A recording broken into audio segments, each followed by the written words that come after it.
Good morning, ladies and gentlemen. This is Arnis Luks here at the Crossroads, and I'd like to welcome my guests from Canada. Welcome, Robert Klinck. Hi, Arnie. Good to see you again. I No guess worries. you had a special webinar. I saw some extracts from it, and I was very favorably impressed.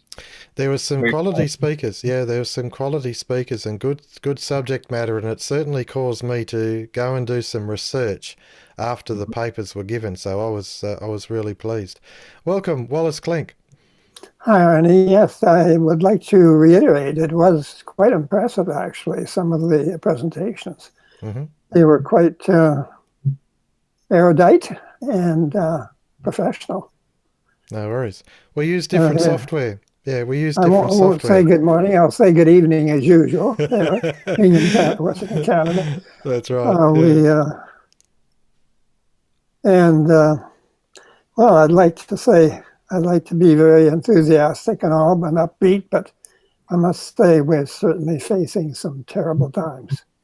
We certainly are, Wallace, and it's difficult times. South Australia is the Australian state next to the west of Victoria, and Victoria is in lockdown. It has a totalitarian government, and it is in lockdown, and they're using statistics and daily press conferences and graphs and things like that to keep 6.6 million people under house arrest, basically solitary confinement if you happen to live alone.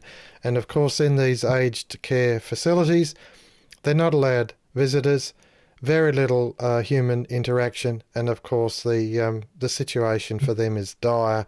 It is certainly is depressing, and if in isolation, I'm sure it is soul destroying to those people. So it really is a brutal regime on the basis of avoiding or stopping this phantom ghost called COVID-19.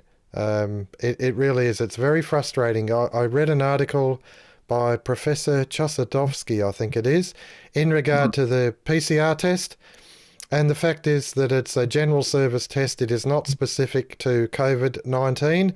You can have a normal cold and it will show up a positive result. The whole situation is bizarre. It is a lockdown. It is a coup.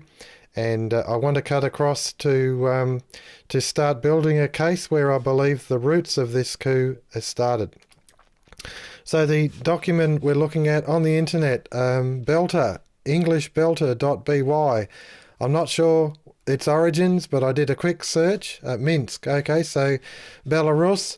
The Belarus president was unwilling to accept the additional terms to get foreign loans in regard to the IMF, and in particular, he stresses that the additional conditions which do not apply are unacceptable. We hear the demands to model our coronavirus response on that of Italy. The response to an attempt to get a loan is that you will model your lockdown based on Italy. In other words, a complete shutdown of the economy. Now, this causes me to think, and I've heard it said this morning, that the International Monetary Fund, the World Bank, these giant players of finance are actually behind this whole thing, and that the release of new credits that Australia is experiencing through the Reserve Bank, unprecedented, an expansion of the money supply for the government to pay JobKeeper, $750 Australian dollars a week, to sit on your hands and do nothing. Where did all of this come from? And then, of course, you look at an article like this and you recognise that the federal government is doing the bidding of a policy emanating from big finance. That's where its original roots are. It's doing a policy for finance, imposing it over the whole nation. And here it is, Victoria, a Bolshevik government is the hardest line of all, is running the hardest line of all. This is the nexus. This is the coming together of communism and capitalism. Your thoughts, please, to open up the floor. Robert Klinck. Well, certainly it's not hard to choose the topic for discussion now because things have reached such a path with particularly the police state tactics. We saw them yesterday in London, where the police broke up a demonstration They had approved a previous demonstration and they allowed it to go forward. But yesterday they were all poised to move in with their billy clubs and hit people over the head, and they broke up the demonstration completely. There were a large number of people there, but there was some resistance. But you don't want to get involved in a fight with the police because then you get in serious trouble. But anyway, and then we hear the stories from Victoria state in Australia. Those are just totally depressing to see people in uniforms. I guess they aren't really policemen. I understand that they're a private force down there. I might be wrong about that, but to see them, throwing mothers to the ground and shackling them behind their hands and hauling them away, it's just such a depressing thing. And we're living in suddenly we're living in a police state. We weren't at the beginning of the year, but we certainly seem to be now. And in Canada, the rules are tightening up. They just announced in Quebec that they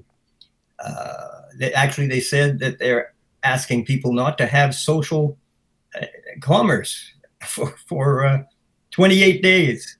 And you wonder, who's deciding this 28 days? What's the magic in 28 days? And they'll announce this. They did this in Britain. They said, as of next Wednesday, and they said this on Thursday or something, as of next Wednesday, you won't be able to get together in a group larger than 6. Well, what's the magic in 6 days from now, starting this? It's so arbitrary that I don't understand how anybody could not see that it makes no sense. It's just a way of training the population in obedience and breaking their will. That's what they're trying to do. They're trying to break our will. There's been a reaction against it, so we'll have to see how it goes. But these demonstrations, unfortunately, sort of give a false impression of the resistance, because you have a demonstration, then everybody goes home, but nothing changes. And I don't think the politicians, if everybody goes home and then don't do anything further, the politicians are just going to ignore the demonstration. I mean, if it were millions of people, they would have to take that into account. But there's got to be some kind of follow-up. There's got to be a different kind of pressure exercised, because a demonstration is not going to change these people's policies. Thank you for that, Robert. That's very important, and I believe it's actually a key to us unlocking what was described as essentially the foreclosure, the shutting down of the West's economy. Your thoughts, please, Wallace Klinck. You hit it on the nail, Arnie. It is a gigantic foreclosure upon the assets of the nations, the people of the nations. It is transferring it into the hands of powerful and wealthy people and the state, more and more. It's just, I think the average person probably wouldn't even imagine the degree to which society has been divested of its assets. You see people in the States who have successful businesses. Now they're living in a single room. And this business of social isolation is a classic means of controlling the psychology of the people, or the minds of the individual. It's been used in military interrogation. If you can isolate someone for a long period of time, you can actually cause them to become detached from reality, and you can intrude upon them your own reality. You can convert them into seeing things in a different way because they've lost their balance. They have been deprived of the balancing influence of wide exposure to things in life. And they've been isolated, and they've simply been captured psychologically. This happened in Vietnam, I understand. On the other side, they captured some American soldiers who never came back. They stayed, and they stayed voluntarily because they had been brainwashed. So I think that this is it's an enormous transfer of wealth toward the center. This is all about power, and power, of course, needs a center, and it needs sanctions.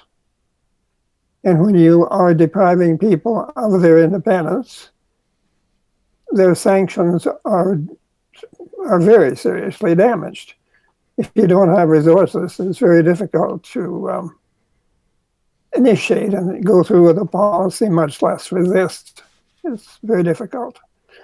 So I think we have here, well, I think that I was watching a group of doctors from Germany about it in the last week, and they were having sort of I guess you'd call it a symposium. And they were saying that this is the greatest fraud that has taken place since the Great Depression. Mm-hmm. And the transfer of wealth has, I think, now exceeded that occurred during the Depression. So, I mean, it's just a colossal, it's a calamitous dispossession of the people. It's and you can see by the measures that have been taken already to deal with people who are recalcitrants. If they were willing to do some of the things they've done already, you can imagine what they would do if they had absolute power established. Yeah. And this is really important for us to actually disassemble the narrative, Wallace, because the Victorian government, especially the police, are especially the government, the executive, are arbitrarily declaring something, making a decree arbitrarily. There's no legislation to back it up, and Queen's councils are actually suggesting that the nightly curfew that's been going on for weeks and weeks and weeks was unlawful, and here we go, that security guards were used to hold people in isolation at motels. And of course, these security guards are not trained in anything, certainly not for high-risk people who may be a threat to themselves.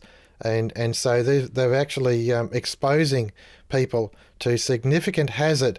And the health minister in Victoria was compelled to resign, probably to protect the Premier, because it appears that that's more likely the origins of the decree. And it really, when you start placing this together, you realise that these people are operating above the law. They've decided that they can actually rule by decree rather than law, and that the Parliament has been shut down again. It was shut down before, and they opened it up to get a vote through for a 6-month extension, and now they've shut Parliament down again. So the executive is not answerable to the Parliament. The Parliament is supposed to, the representatives are supposed to hold, that is their primary function, is to hold the executive to account, and their secondary function is to represent the will of the people. Neither of these two functions are happening by the representatives in Victoria.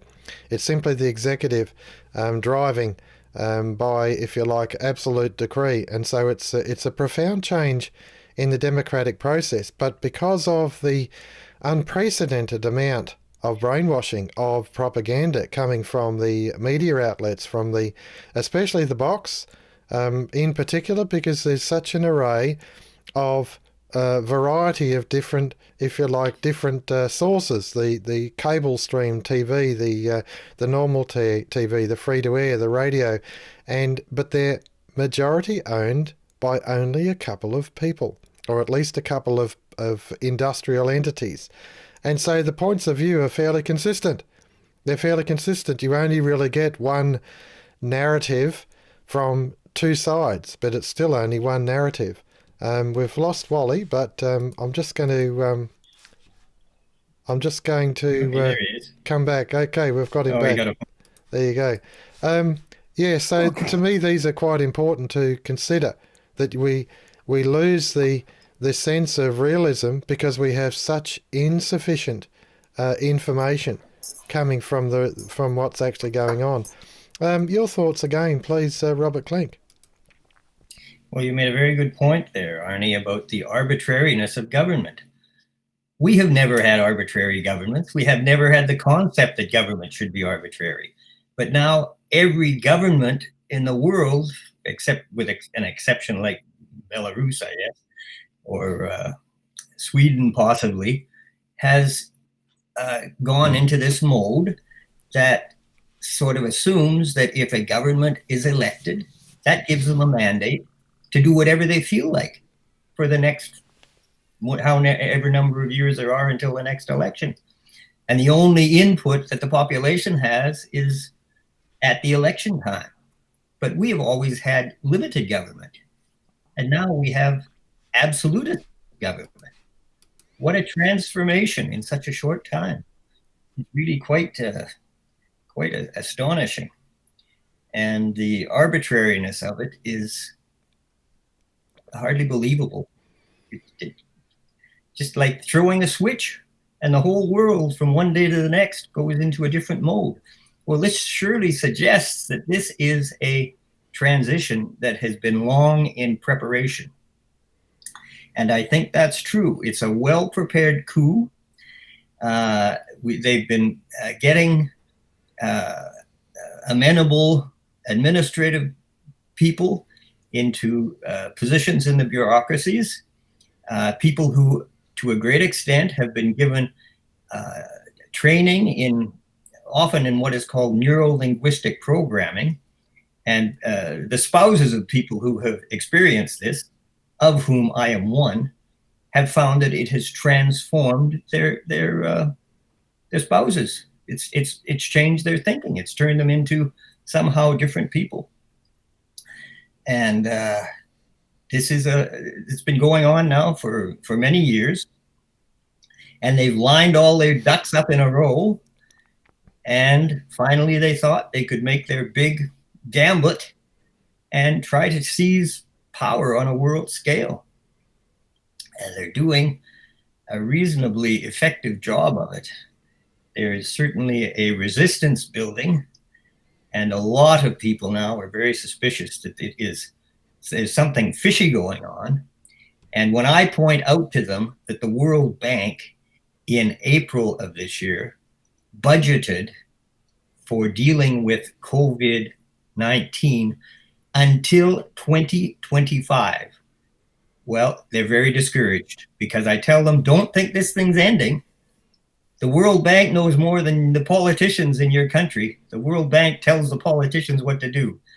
And they say that as a program to deal with COVID-19 good for another 5 years. So they're not going to relent in this thing. It's a plan, and it is, as they say now, a great reset, and it's a new normal. And if people don't want that, they're going to have to resist, speak up, and tell their representatives, to the extent they are still representatives, that it's unacceptable. There have been some good signs from Britain, because a number of members of the Conservative Party are saying that it's ridiculous to be going on with all this arbitrary rulemaking and laying down conditions on people with no parliamentary scrutiny. You know, that's a fairly strong concept in Britain. So I hope that the people who are advocating that are able to get some kind of parliamentary re-examination of what's going on going. But certainly the people who started this coup don't want that. Parliaments are inactive in so many countries. Certainly in Canada, they have to meet virtually, which is hardly the right way for a parliament to function. But it's a dire situation, and somehow we have to get control back over our alleged representatives so that we can get them to hold the executive to account. The executives have gone mad. Yeah. They think that they have absolute power to do anything they want. Yeah. That is to depart from what we've known in the past, that it has got to be stopped. I want to cut across, Robert, to a website. I just happened to do a quick search, And look what I found. World Economic Forum, COVID-19, the 4 building blocks of the Great Reset. And in here, it says change can be as simple as adjusting our mindsets. And the 4 building blocks are the mindset, metrics, incentives, and connection. So you can read into that what you like, but to me incentives are you either do as you're told and we'll give you something, or you go hungry. And of course, to me, connection is all about surveillance, the surveillance state. Essentially the part of the 4th industrial revolution.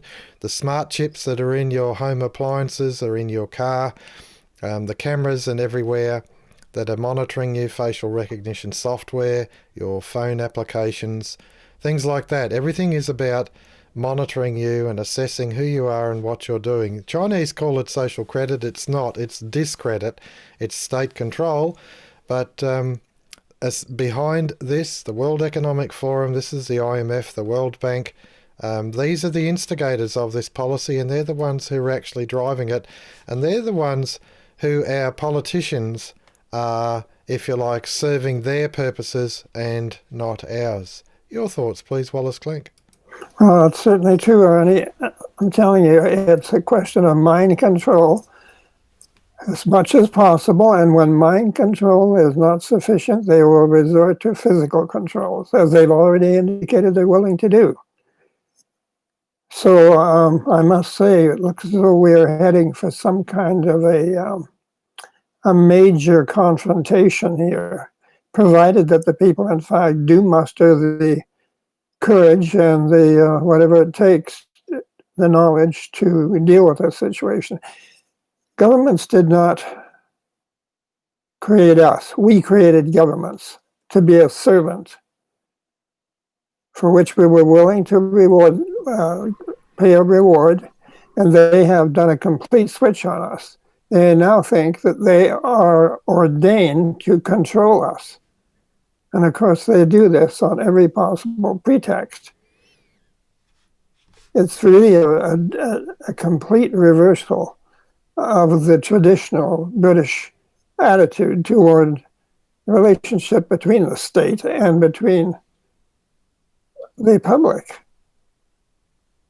There's been a constant transfer of power away from the commons to the authorities. And that can only lead to one thing, absolute power, because if they are willing to do what they've done, it is quite obvious that power is their motivational impetus or factor. They seem to be obsessed with the idea that they are qualified to preside over humanity, and that humanity is not capable of living in a normal, natural way. And of course, that's quite consistent with the communist attitude toward natural law. They don't believe in natural law. Now, they say they don't because natural law puts a constraint on them. If there's no natural law, then they're the ultimate power. So that is one of the main reasons why they're so hostile toward anything to do with religion, and which they call the opiate of the people. Well, it can be, but I'll tell you right now, without some kind of a cultural background or some kind of a cultural national set of accepted values, then government has a free hand to do whatever they want. So it's very, very dangerous. It's very perverse. And somehow, as someone said, it's got to stop. Yeah. Thank you for that, Wally. I'm reminded of if you like, of 2 significant events in history. I'm sure there's been thousands of them, but 2 that are glaring. One is Magna Carta, where the king insisted that he had absolute power and that he could essentially rule by decree. The other was, of course, Henry VIII, who insisted he wanted to have that much power as well. Both were times where individuals attempted to seize control, have absolute power and rule by decree, and they were resisted. In the end, they were resisted. Although Henry worked through his life and he held, if you like, Parliament in abeyance, but over time, Parliament regained the initiative. And I know that England had to go through a Cromwellian period, but then they insisted that Parliament had a certain amount of authority and the king was no longer divine. Where we are today is that we've had, in Victoria, is probably an ideal example, and I'll work it through if you can bear with me. Victoria was established originally as a shire of Port Phillip, and it was actually in an act issued from the state, if you like, of New South Wales. Victoria was a shire, so first of all was council. When Victoria became a state, 1855, the Victorians actually wrote their own constitution, sent it to Britain, and Britain agreed, and so Victoria was declared a state. 1855, they then had a constitution. They ran with that. Now, the original state was the Legislative Council. I think there were so many appointments by the governor, and the rest were by election. So there were appointments and elections. So you essentially had, if you like, the Lords, the House of Lords, if you like, spiritual and temporal there. But then, as a consequence of the act, they then went to a vote, and the Legislative Assembly, the lower house, was formed, and by popular vote. So you had the council, then you had the upper house formed, if you like, and then the lower house was formed in that order. And here it is. We've got the lower house, at least the executive of the lower house, of which you draw your government, is now saying that it has absolute power. The lower house, through the change in the Constitution 2003, has emasculated the upper house and has emasculated the governor. These were equal powers. There was a trinity of powers with the lower house, the upper house, and the governor. The governor holding what's called reserved powers. Power to dissolve Parliament, to send it back to the people. Power to dismiss, remove, or if you like, under Sir John Kerr, to determine the commission of a government. Determine, in other words, the commission is withdrawn. The governor or the Governor-General had those powers, whereas in Victoria since 2003 those powers have been done away with. And so you've got this unicameral, a single house, answerable only to itself and only answerable to the people every 4 years. Fixed terms of Parliament. So it really is a progressive deconstruction of those checks and balances that Victoria was founded under. And we're witnessing that today in this, if you like, the tyranny of the executive. The tyranny, and that's what it is. These people are despots, and they have something in their mind. They are psychologically profiled, they work it through, and they're more selected than elected. The people haven't chosen these leaders. They've actually, if you like, especially the bureaucracy, they've worked their way through. They've been placed, as was described earlier. They've been profiled and identified as this is the type of mental profile we need in this position to hold their ground during the insurgency of the, if you like, the revolution. You could call it the revolution. That's what Victoria is going through, a coup. So to me, this is a good example of how the deconstruction of these ancient freedoms in regard to what was built up by the people of 1215 in the Magna Carta. The people of the 1500s, I think it was, with Henry VIII, and then the 1640s, I think, the Cromwellian period, where the Parliament was given power. Now we've got the point where the Parliament has, or at least the executive has, absolute power. So we've seen a full circle. We've seen this revolving going round, and it's up now to the people. It's up to the people, because the Parliament won't do it because the party machine circumvents it. The major parties are working together on this. The Conservative Party, it's not Conservative, it's Liberal in the federal sphere, and the Labor Party in the state sphere are working in tandem. They're working in tandem with the As we said, the International Monetary Fund, the World Economic Forum, this is all part of a plan. It's an outworking of this plan. So we have to wake up. We have to actually put our thinking caps on. We've got to go back to, if you like, the historical precedents that have been set and restate our ancient freedoms. That's what 1215 had to do. It had to, and it took 200 years. The coronation, was it Coronation Charter, 1100? 1215 Magna Carta, written into the common law 1295. This was a 200-year campaign of resisting tyranny. It's not going to be easy. We've got to be in this for the long term. But in the end, the result has to be that power comes back to the people where it belongs. This is the discussion. This is what we're actually on about. Your thoughts, please, Robert Klinck. Well, the problem has been complicated by the great movement toward internationalism. And what we're dealing with is an international problem with COVID, no respecter of national borders. And then they also have their climate crisis, which is international. And the bureaucracies have been conditioned to think in international terms. And they've been conditioned also to think that they're embarked on some great adventure that is going to improve the world.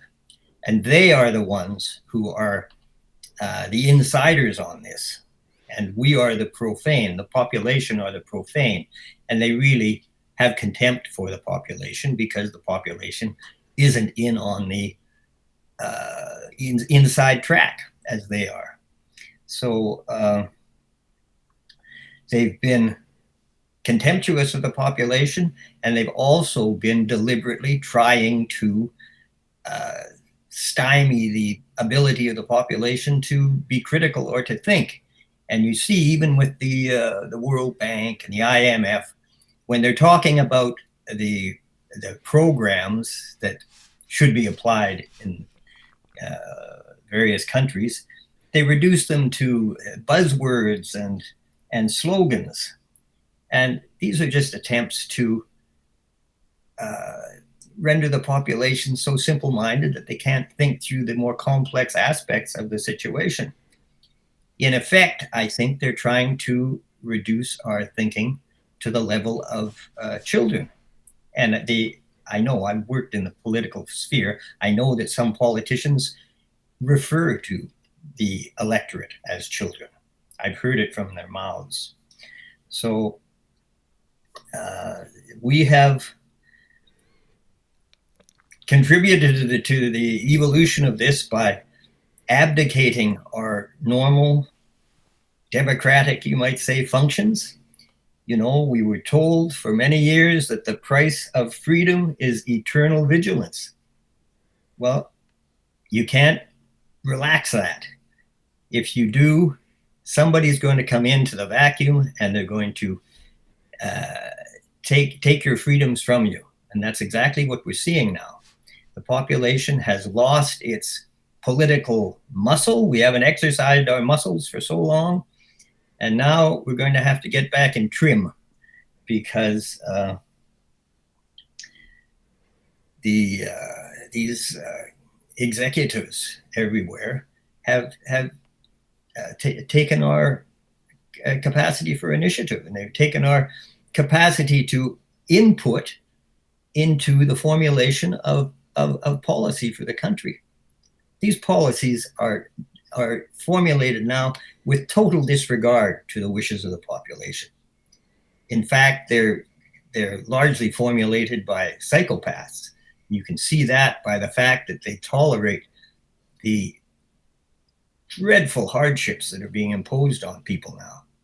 You would think there would be a conscience involved in this, but you don't see much evidence of it among the politicians, that's for sure.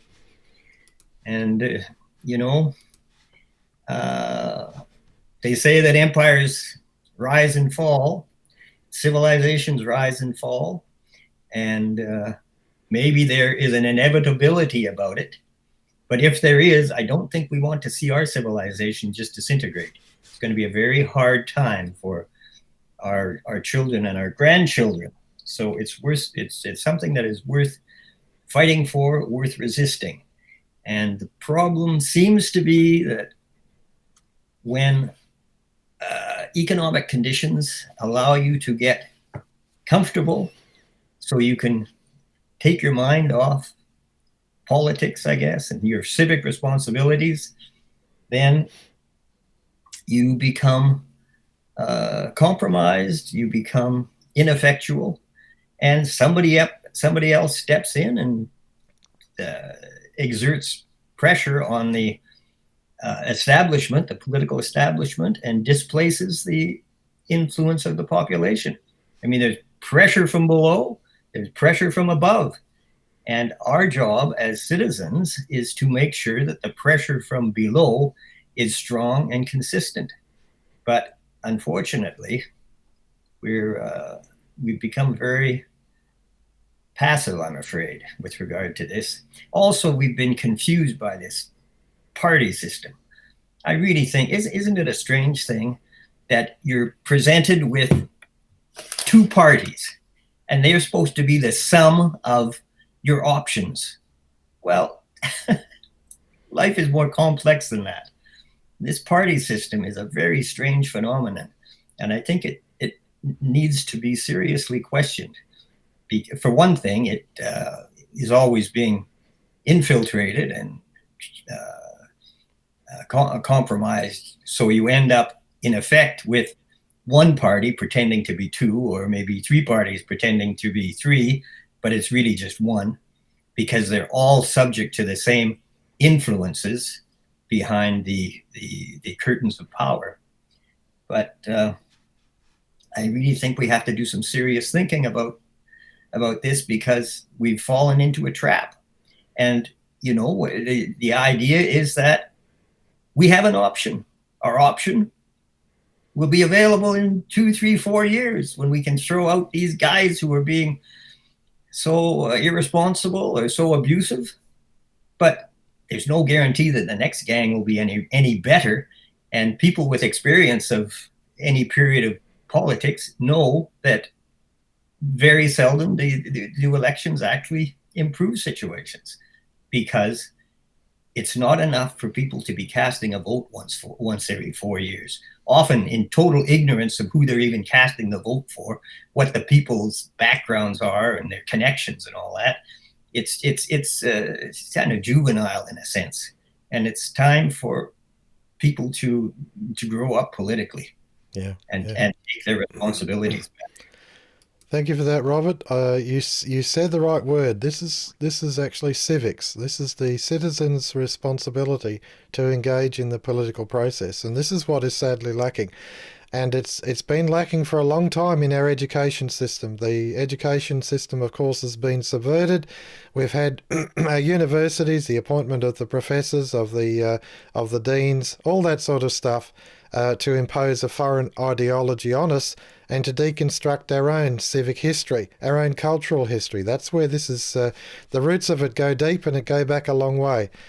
Front page of the Australian today, I see that there was actually an act that was passed November last year in Victoria. It's in regard to occupational health and safety, where managers or directors of companies can be fined 1.65 million or 20 years imprisonment if they expose their employees or people they're responsible for to harm.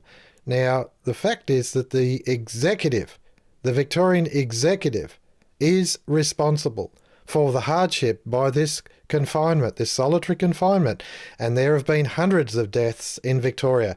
I wonder if the Attorney General in Victoria or the Occupational Health and Safety Commissioner are going to hold these bureaucrats to account. I wonder if they are, or are they above the law, and these people are just simply doing the bidding of their masters. Your thoughts, please, Wallace Klinck. I think they are. There's so much hypocrisy involved with it. Cynicism breeds a very undesirable environment, because it more or less is a tacit admission that there is no real basis of principled behavior. you have to use machinations and force if you have to in order to get things done and to get things done your way. And human beings really are not very admirable creatures anyway, and they don't really deserve honest and fair treatment. And that is a dreadful, dreadful progression of attitudes, because it leads in a downward spiral. Absolutely. There's no doubt that this thing is orchestrated. It's almost mystical. The way you see people say, well, you know, they give you the knowing eye, but they say, well, we have to go along with it. Well, you see, that is the result of them being programmed to believe that they can really, that they don't have any power to do anything about it. I don't know how they're kidding themselves as to where this is going to end up, because that's what they're doing. It can only get worse if you give boys a free hand. They're not going to leave off. They're going to just get more and more obnoxious and more domineering, and that's the way they work. That's their mentality, because they do not operate in deference to, in accord with a higher power or a higher set of ideals or values. Certainly nothing that comes from anything but a temporal source. And they think they can, if they have the power, they think they can get away with anything. So why not? And it's a dreadful thing that's happened. And I don't think that the people are incapable of understanding and of dealing with situations like this. But as I think Bob has intimated, their minds have been so badly abused that they have lost the ability to really think. Their cognitive reasoning powers have been impaired, and their faith, or their hope, their faith has been decimated. So they become more or less compliant victims in the process. And if this program, this long-term program in the educational system through the subversive media, and I don't hesitate to call it subversive, had not been so effectively imposed upon the people, I think you would see a very different type of population. But we've gone for generations now with the media just more or less imposing upon the population certain concepts and ideas which are basically detrimental to society. But the process is, it's been long effected, and it's made deep inroads on the integrity and the stability and the viability of society. It's been severely damaged. Something has to happen to reactivate the mind and the soul of humanity. And there have been instances in history where people of a very high caliber have come forth to improve the situation, or in some cases more or less to resolve the problems for a period of time at least. So, I was once called in by a high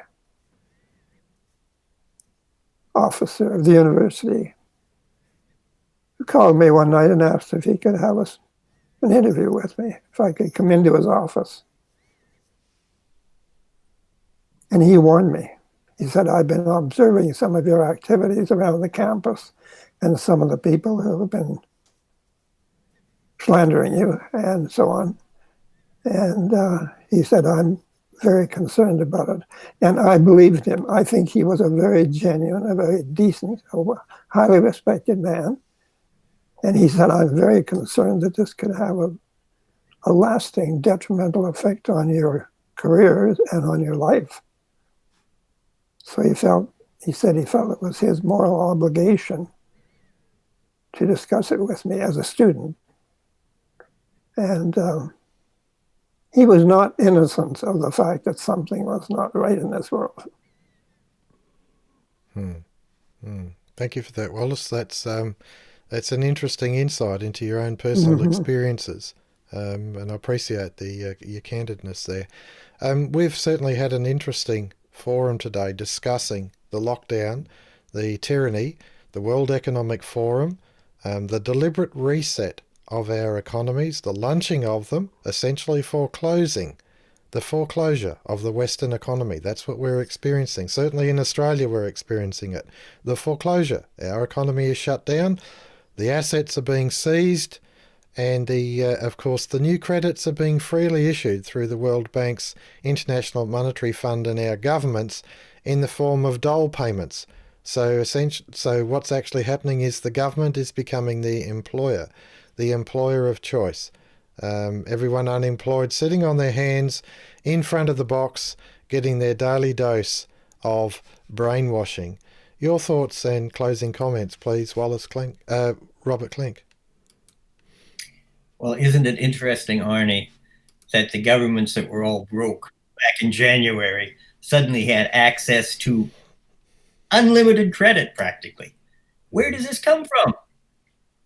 Doesn't this shock people that all of a sudden this gigantic quantity of money is suddenly available for these guys to introduce these furlough programs and to basically make everybody a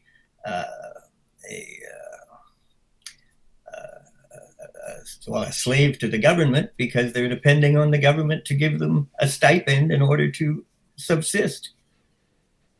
Where does this money come from? I think that the banks and the governments in arranging for these sudden infusions of credit into the economy have given away their game. You know, they've been pretending that we had to endure austerity and controls and restrictions forever. And now all of a sudden, they just have unlimited access to credit. Very, very interesting phenomenon.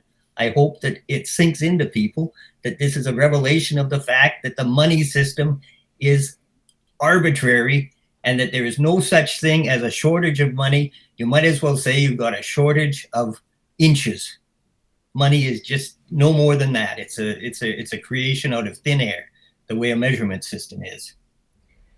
And I just say that people know what they think they know.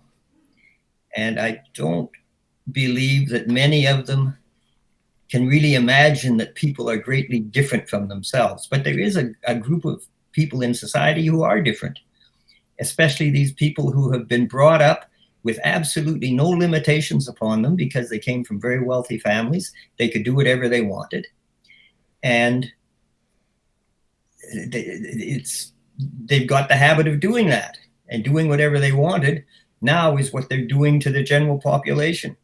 So it would be important for people to try to grasp this and to realize that there are people who think in a very different way from themselves and who are not constrained in their ambition to control other people. Most people are quite content to control their own lives, but these people have greater ambitions. And there was a professor in Canada in April. He came out and he said that this is a great opportunity for a big reset of the world system. This was in April. So we heard about this plan for the Great Reset subsequent to that, but this guy was onto it very early. And he said that what we're going through is a condition of creative destruction. This is a concept that they've had for a long time. They want to smash things up because then it enables them to reconstruct them in accordance with their own vision. But we ordinary people don't want things smashed up because it's going to destroy their lives. So we've had this concept. This professor was inspired by a Marxist economist named Joseph Schumpeter. And Schumpeter was one who spoke directly of this creative destruction thing. And this is just another aspect of Marxist dialectics. It's another aspect of cognitive dissonance. And these are phenomena that we see everywhere in our society. We've got to get an appreciation of the fact that there are people who want to shatter things to enhance their own control over what remains after that. Thank you for that, Robert. Just to let the audience know, the viewers know, I will be placing links up when we post these videos to the Crossroads, and also, of course, front page alor.org.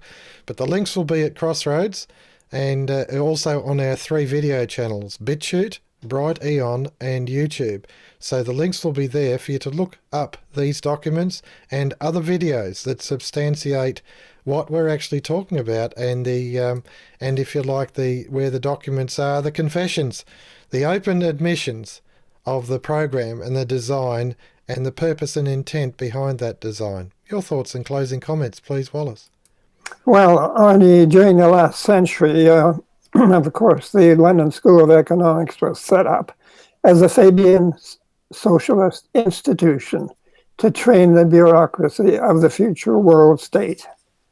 And they've completely dominated, taken over the entire practical administration of world affairs as advisors and graduates who moved out into all sorts of positions with different governments, and they control it. For instance, full employment is has been the primary objective of economics from the standpoint of these theoreticians. Well, full employment. What sane person would want to make more work in order that they can live their lives if they don't have to? I mean, what's the meaning of efficiency? You're going to destroy the efficiencies that you've developed throughout history so you can do more work? I mean, it's one of those psychological deceptions. But you see, it has its power because we are in a position where we cannot live unless we work. We can't enjoy what we've produced until we produce something more to earn the money that is required to go back and buy the goods produced in the past. And we're put in that position because the system doesn't generate enough purchasing power dynamically as production takes place. And so we're in a position where we've got all this stuff, we can't get it, so we have to run to the banks and mortgage our futures in order to access what we've already produced or engage in the production of new production in order to gain the incomes that are necessary to do it. You see, the system is what you might say is out of sync. And it is progressively out of sync as the non-labor costs of production increase as overheads because of the increasing technological content of cost in production. So we're in a bad position. We're in a position where we are driven by an obsessive concern about survival. You have mortgages that run, I think, maybe in Britain, up to 50 years or so. Now that means that you can build a house in a few months, 2 or 3 months perhaps, or even all the goods that are required to produce the house or to assemble it. And yet you have to pay for the darn thing for 30, 40 or 50 years financially. Now you'd think that it's a disconnect between abstractionism and reality that people do not detect. And they're held in abeyance and slavery because of their inability to conceptualize what is going on. They are slaves. And they would be maybe offended in some ways that you're telling them that, but that's what they are. They are slaves. And it's all surprisingly due to black magic. It's due to the manipulation of the human psyche. And it's a power that some people have developed into an art to the advantage of their neighbors, their fellows. It's a very, very dangerous, perverse, and malevolent situation. It's power, the struggle for power. And somehow or another, some of us don't want power over other people. We like to see other people succeed. We like to see them do well. We like to do the same for ourselves. But we don't pit ourselves in some kind of a life struggle willingly with other people, although the financial system, unfortunately, drives us in that direction and creates great hostilities because we have abnormal competition that we have to survive within. And so Douglas said that the present society is, what did he say, Bob? That is satanic or, pardon? He said it was essentially satanic, meaning evil in its essential nature. It's not just that there are some bad people doing good and bad things running around, but the nature of the system, its design, its operation and direction especially is evil, satanic. In other words, you can't expect a world that is under these financial pressures to function in a beneficial and harmonious manner.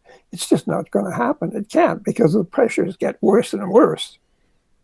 And that's why as they centralize power, they have to devise more compulsory, dictatorial means of controlling the people, because they're being driven into an unnatural relationship with each other and with the natural universe. Yeah, thank you for that, Wally. That's beautifully put, that we're actually defying nature. And if you like, nature being something that might be wholesome and good, and where we're heading is somewhere unnatural and evil. I want to just cut across to our website, because I've got some things I just want to highlight to our viewers. First of all, for the Victorians, we've placed a couple of letter templates at the top of the on top of the ALOR.org that may assist you in writing to your politician, especially about the situation in Victoria and the fact that Victoria is having local government elections. This is an opportunity for you to have some say in what's actually going on. The 3 videos of the speakers from a webinar, they're on the front page, and also the podcast. So the audio files, if you don't have time to view it, but you just want to download it or listen to it. Our main journal, On Target, which is produced every week, deciphering, disseminating the news, actually deconstructing the narrative so that we can actually understand it. Now, this area I wanted to go down to because this book here, Lives of Our Own by Oliver Haydorn, PhD, I spent the latter part of last week and across the weekend reading the bulk of that book, the first 200-something pages. It's about 260 pages plus appendices.